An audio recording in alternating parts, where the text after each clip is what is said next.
Dobre ľudia, dneska budeme robiť z hudobnej hry, ktorá je z Anglicka, alebo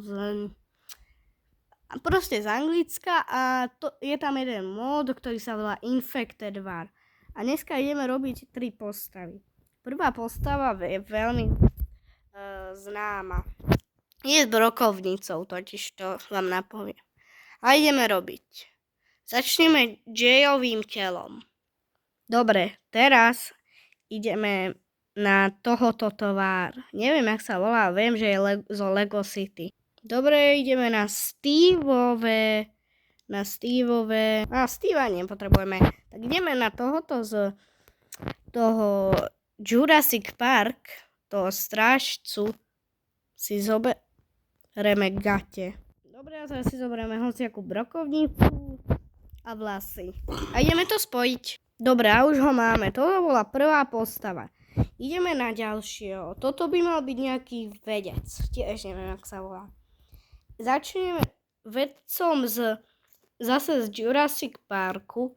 Zoberieme mu pištol a tričko. Dobre, zoberte mu aj vlasy.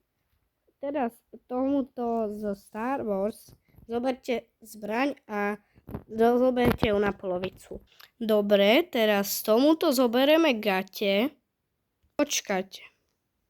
Toto tu vlastne nepotrebujem. Potrebujeme skôr tieto gate. A takúto hlavu. Spojíme to, uvidíme, čo nám vznikne. Dobre, tu máme vedca. A ideme na toho červeného, ktorý má na kurku tú vec.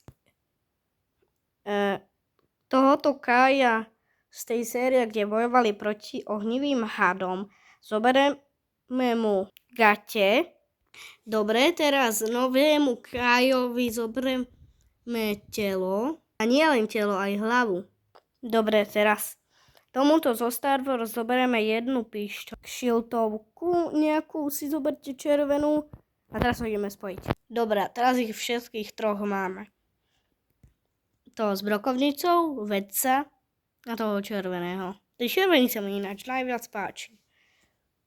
A teraz urobíme nejakú hudbu.